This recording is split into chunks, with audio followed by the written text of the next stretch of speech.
You're listening to KPG 66.5, Dinosaur Talk Radio, your favorite prehistoric podcast for research, entertainment, and all things dinosaurs.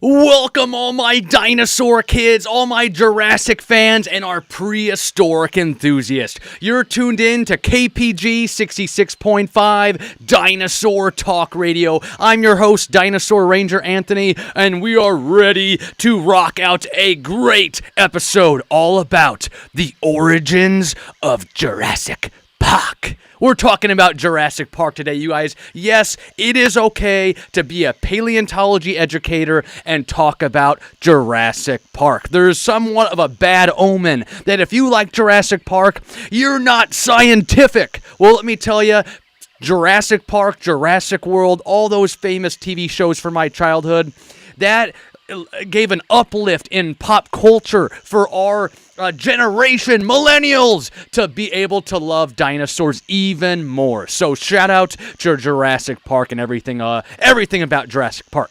But as you'll see, I'm down here in the Stomp Chomp Roar studio for another week. It is freezing cold out there in the Dino Bus, so we kept the studio inside for one more week at least.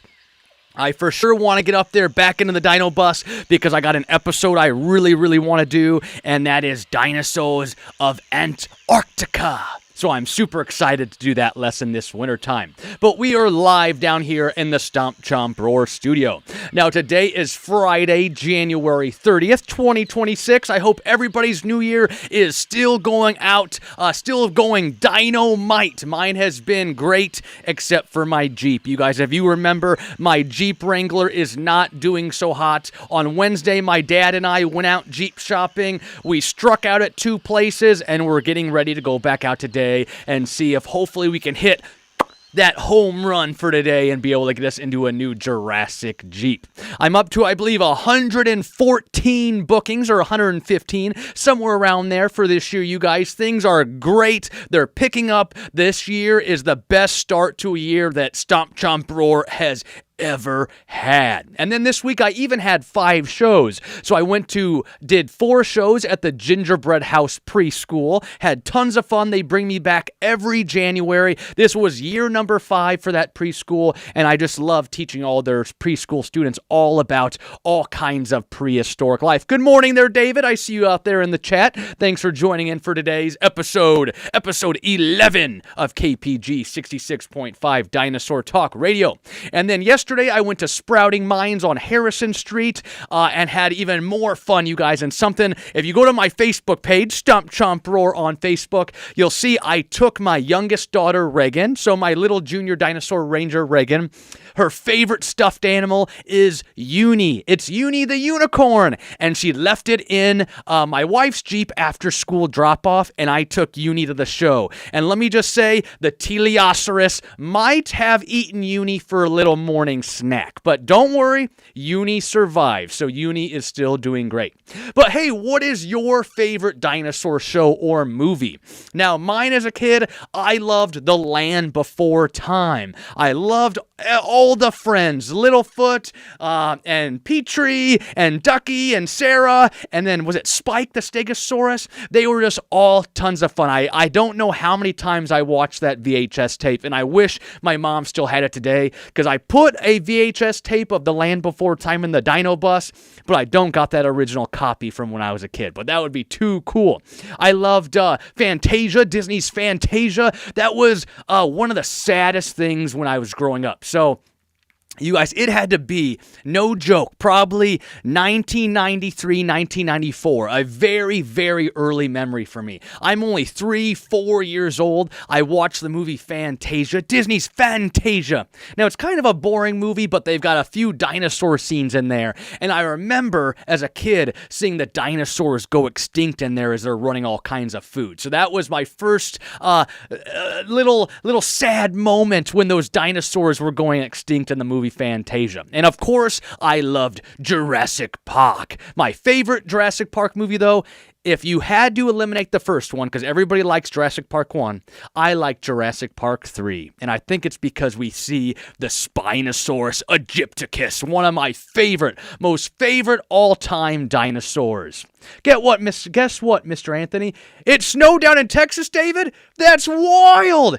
There has been that crazy winter storm moved all across the United States last week and this weekend. That's on Sunday. That's just wild. We got a little bit of snow, but it was just a little bit of a dusting, not more than like a half inch. So it was very easy for us up here. Hopefully they got the one snow plow out in your town, David, and they snow plowed the whole town. Hopefully they got one at least. But you guys, let's go ahead. What else we got here? A quick plug. Go to my Patreon club. So if you're a listener and want to take part in my interactive virtual lessons, you can go to patreon.com, search Stomp, Chomp, Roar, because that's what the dinosaurs did. And you'll be able to take a part to virtual lesson. I do one virtual lesson a month on all kinds of other behind-the-scenes content that you won't find on my Facebook page. And it's as low as just $5 a month. And you can tune in to those virtual lessons. Now let's go ahead. I think I do. It is here. I got nervous there for a second. I didn't think our pizza box was here for today's segment of Steggy's Pizza. Steggy, what would you have for today? Anchovies, pepperonis, ham and pineapple, supreme, meat lovers, veggie lovers, cheese lovers? I don't know. But let's go ahead and we'll grab our pizza box. Brought to you by Godfather's Pizza here. We'll go ahead. Whoops, there goes my microphone. We'll go in and we'll grab one slice. Remember, one fact, everybody knows the rules, and we'll see what our fun fact is today. We're running out of slices, you guys, so I'm going to have to either come up with a new segment idea for segment number 1 or add some more slices in here. I love pizza, so I love kind of the pizza segment. It kind of has a little bit of that, instead of one bite, everybody knows the rules, it's one fact, everybody knows the rules. So Dave Portnoy, please don't sue me. All right, let's grab a slice out of here, okay? We'll mix up our slices. We'll grab one out. All right, here we go, okay? The skull and frill of the Triceratops made up to 1/3 of its entire body. That's right. Its skull, along with its head frill, so think about that head frill behind its neck back there, kind of like its big crown protecting its head, its neck region, is up to 1/3 of its entire body. So think of you had a Triceratops 30 feet long. Its skull and frill are going to be around 10 feet long as well. So 1/3 of its body is its skull and its neck frill. Isn't that just ginormous? Now, if you were riding a Triceratops, you could ride behind its neck frill and kind of hold on to it as you're going all throughout the forest, hopefully not getting eaten by a Spinosaurus. Probably not Spinosaurus. Wouldn't have been fighting our Triceratops, but definitely a Tyrannosaurus Rex, just like the one we see in Jurassic Park, which, you guys, is our segment topic or our lesson topic, our podcast topic for today, is all about the origins of Jurassic Park. All right, let's get this pizza box out of here. All right. Now, what took me a minute, I took just 2 extra minutes to log on to my podcast today, and that's because I had to get my mosquito. So right here in front of me, you guys, I've got my mosquito. Let me see if I light it up. I have already got my studio lighting down here. But if I was to light up my amber cane, does it make it a little bit better? Just a little bit better. Try and get it a little bit closer up here to our camera so you can kind of see that mosquito in there. It is a real bug. Now, no, it did not live during the Mesozoic era, but it is still a pretty good prop that I get to take with me to all the events I do here in town. So you guys, this one is just like Jurassic Park. Now, the original Jurassic Park was released on June 11th, 1993, and that was 33 years ago. That was a long time ago. What am I turning this year? I'm turning 37. I'm becoming an old man. Just right here, you're watching me age. I think I got an old man. Do I have old man? Yeah, let's turn this to elder here on my microphone. 1 second. There I am. Do I sound like an elder? Am I 70, 80, 90 years old. Hey there, David. I'm Grandpa Ranger Anthony. Welcome to KPG 66.5 Dinosaur Talk Radio. All right. Perfect. All right, there I am. Back to me. Let's get back to modern day. We're back to 36, actually. 37 in August. So remember, have all the birthday gifts, everybody, sent to Omaha. Now, this one, I forgot to mention when I grabbed that amber, I was a few minutes late to the podcast because I couldn't find my mosquito and amber. I lost it in all the stuff for my daycare yesterday. I couldn't find it, and I needed it for today because we're talking about Jurassic Park. So the reason why I picked this episode for today is because we're on episode 11, number 11.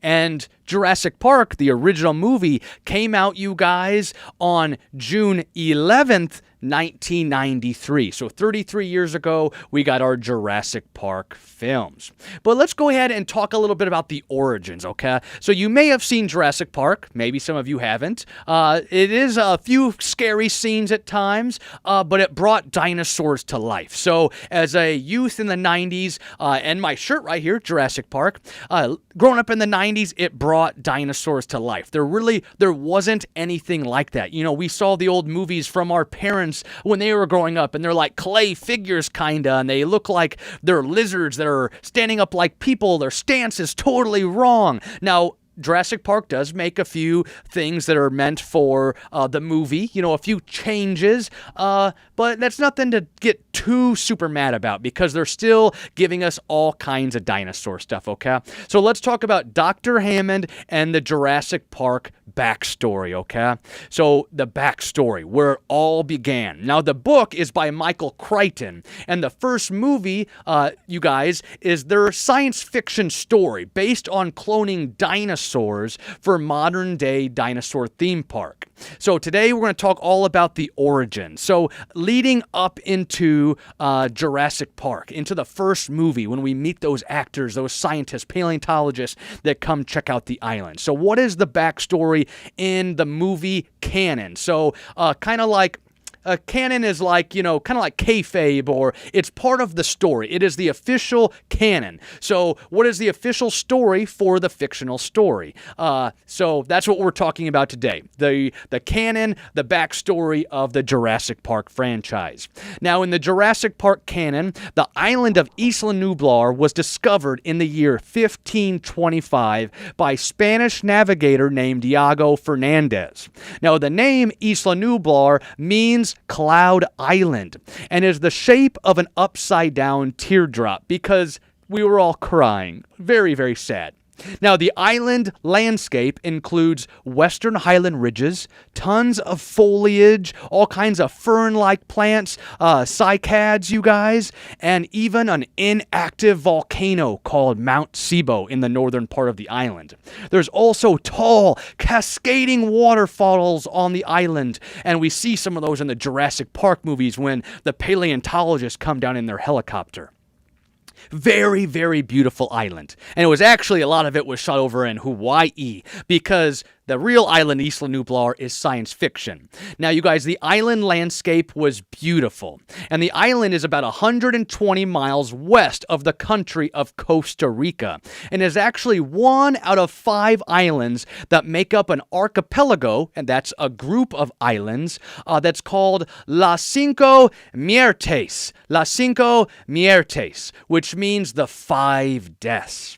Now, in the year 1985, so fast way forward, remember we started off by talking about 1525 when it was first found by that navigator Diego Fernandez. Now we go up a bunch of years, 450 years somewhat, and we get to 1985. Now, a man named Dr. John Hammond agreed to lease the island of Isla Nublar from the Costa Rican government.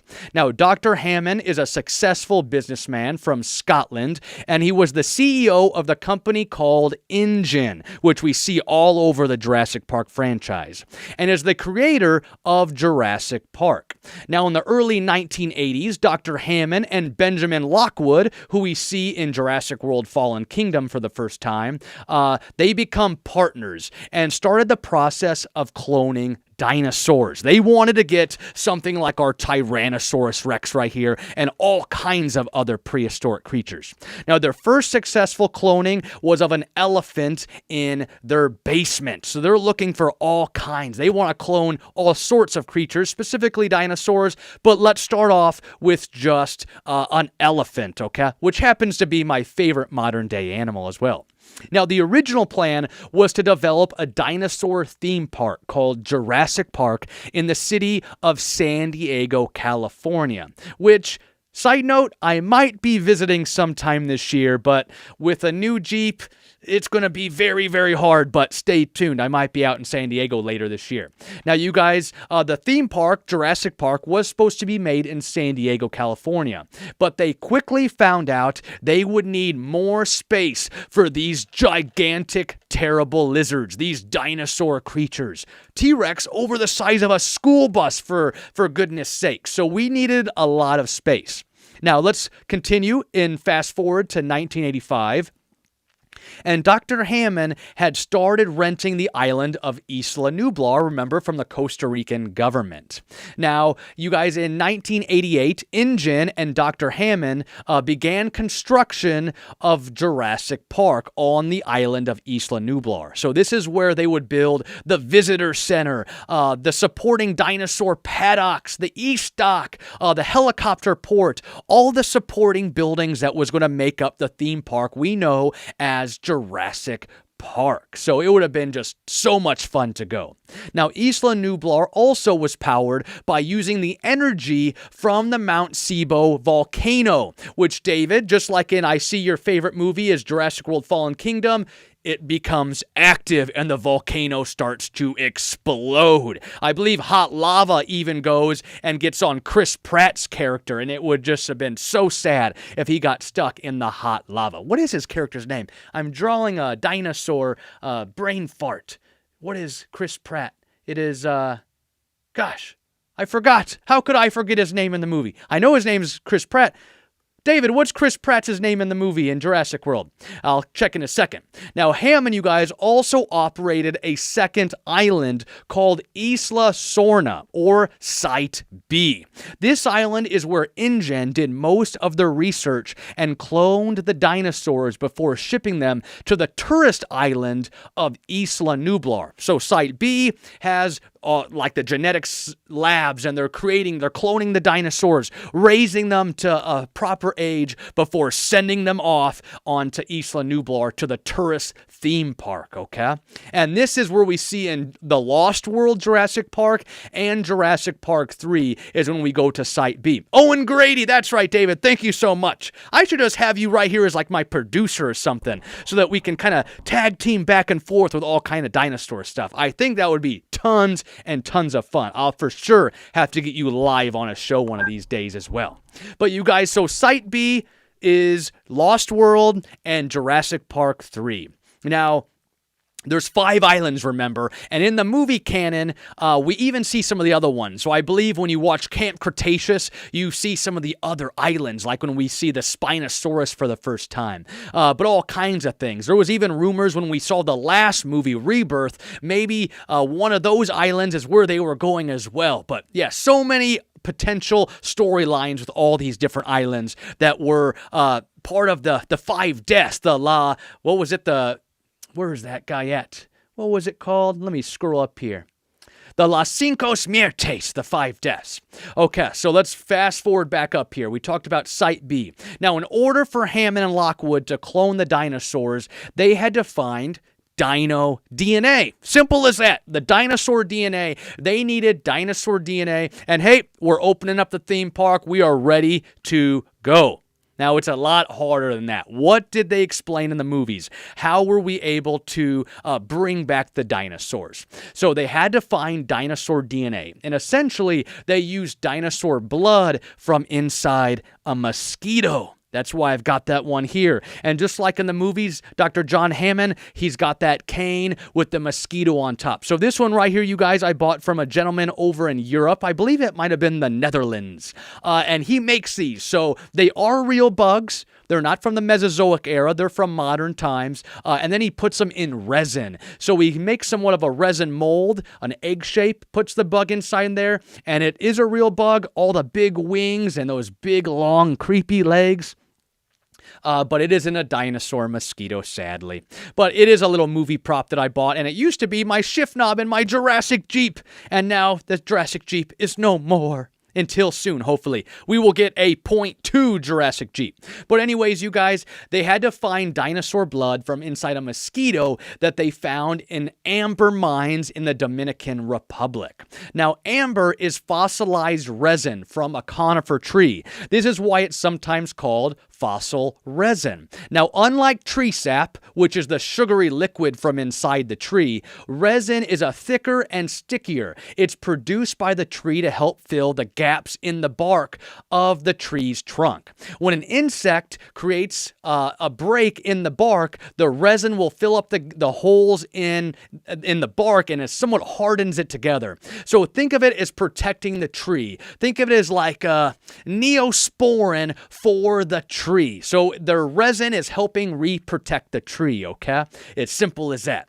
Now, the resin can also protect the tree from disease and trap the bugs from continuing to harm the tree. Hence, the mosquito trapped in resin. Now, the tree resin contains liquids, and over time the liquids evaporate, leaving behind the resin that begins to harden. Now, the resin is buried, allowing it to get away from the oxygen that we breathe up here in the air. And this process can take 40,000 to millions of years to get our fossilized resin.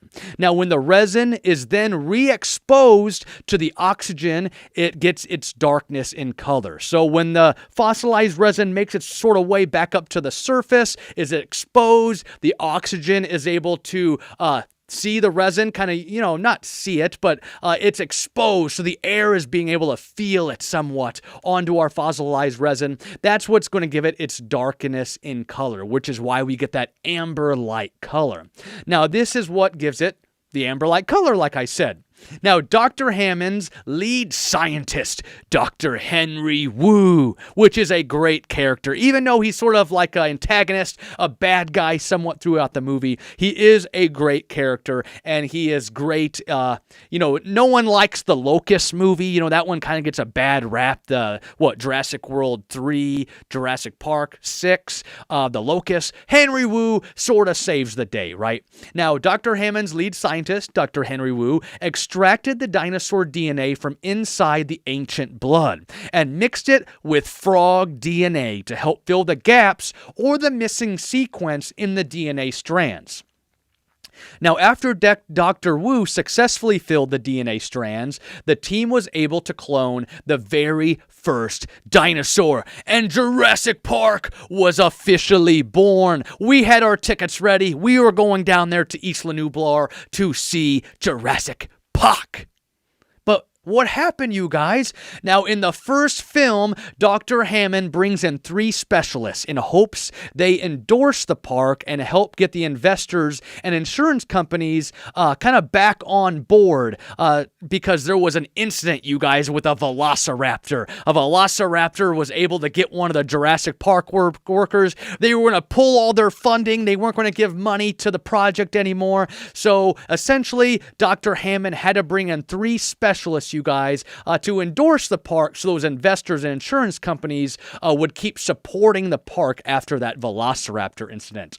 And that's when we meet Dr. Alan Grant, Ellie Sattler, and Ian Malcolm. Now, unfortunately for them, you guys, they would find themselves in a complete Jurassic disaster after the velociraptors, the Dilophosaurus, and the tyrant lizard king, the T.rex, escaped from their paddocks due to a power failure, maybe by that Dennis Nedry. That silly Dennis Nedry. They should have only paid him more, and maybe this never would have happened, this Jurassic of a disaster.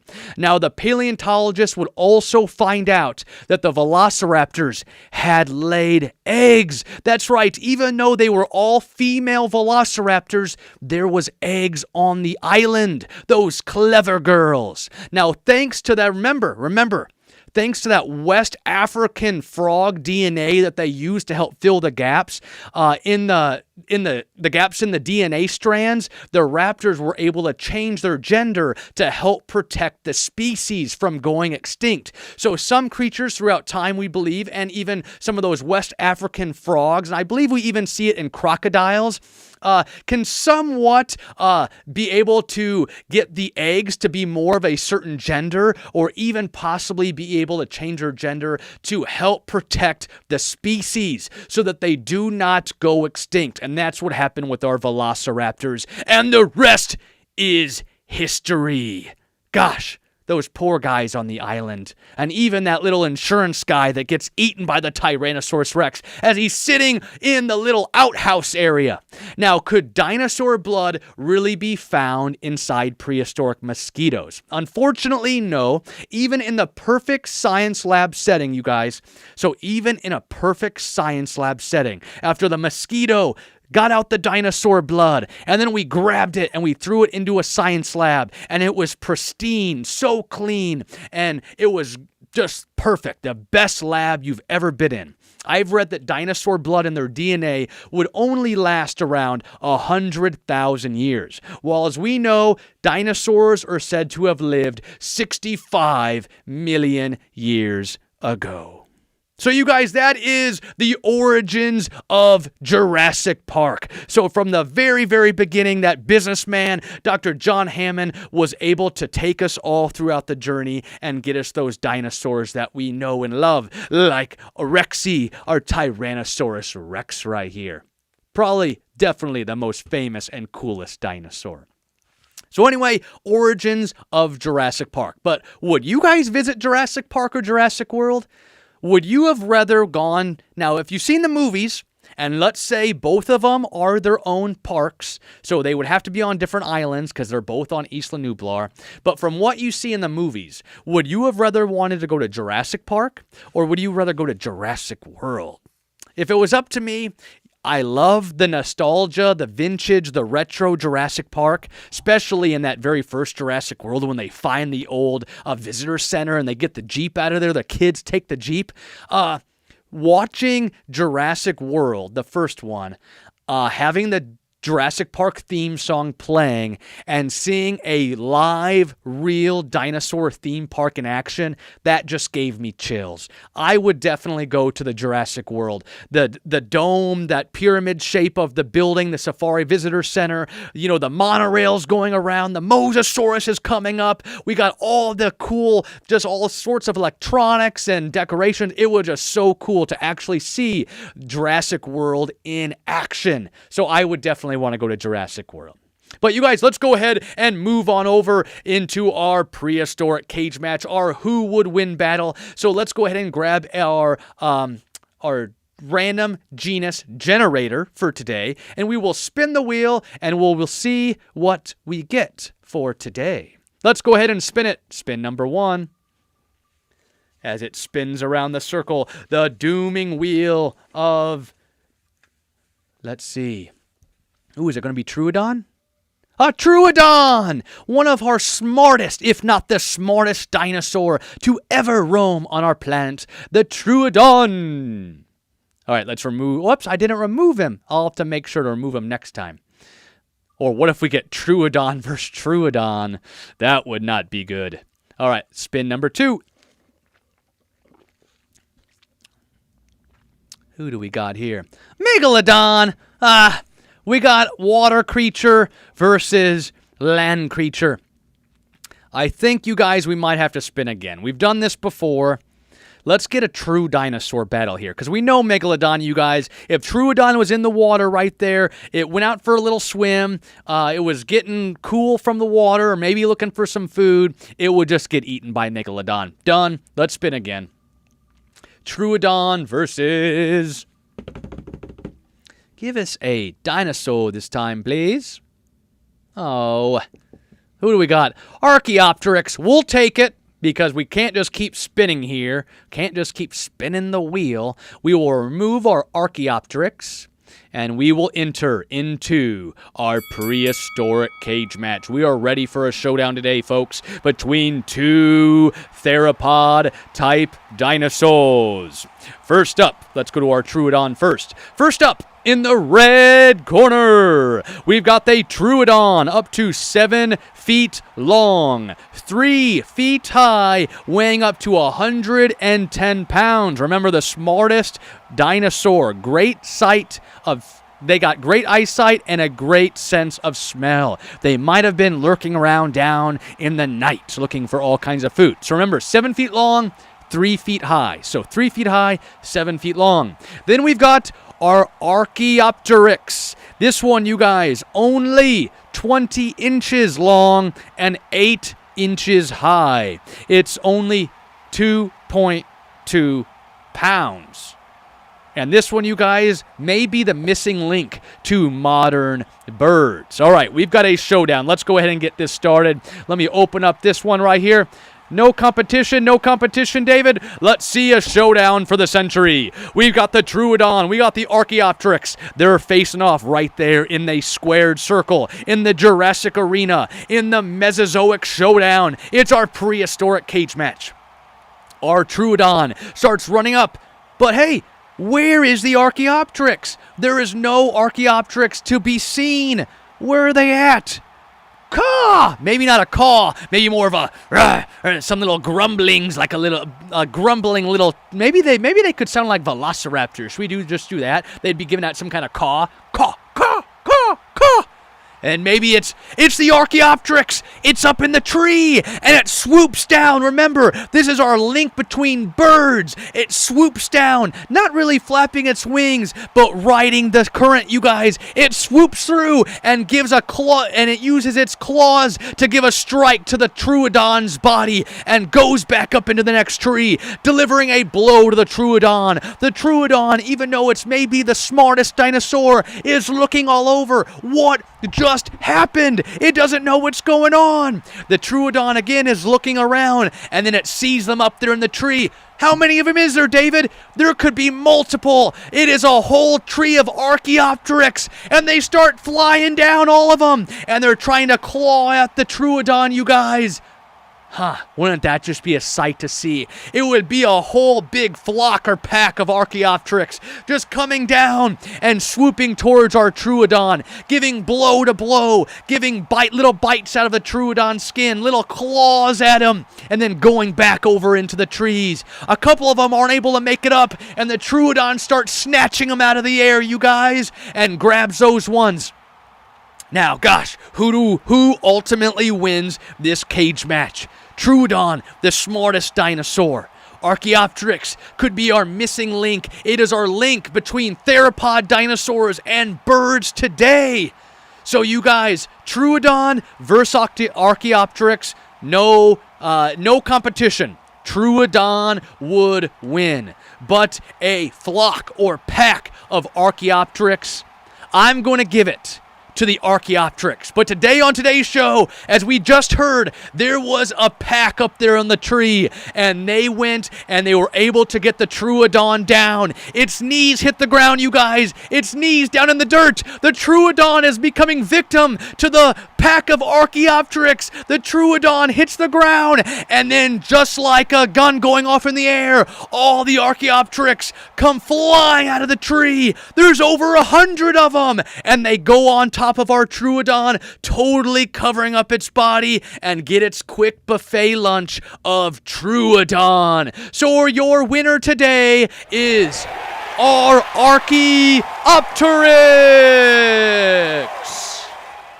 That was beautiful. That was just a great story. Our Archaeopteryx being our link between dinosaurs and modern day birds. Just totally wonderful. How could we go against the birds today? It is our link between dinosaurs living and totally going extinct. So if we got rid of the Archaeopteryx right there, then maybe we wouldn't have birds today. Wouldn't that be wild? No birds, because believe me, they are real birds. I don't think birds are robots, okay? They are birds. But that is our cage match today. On episode 11, we've got our Archaeopteryx. Now, I will say I probably do like the Troodon a little bit better, but I went with science. Today was about science. I went with the Archaeopteryx, David. We had to pick it. We couldn't go against science. We couldn't pick the Troodon, one of the smartest dinosaurs. Probably would have been able to get all those guys out of the tree or at least run away or something.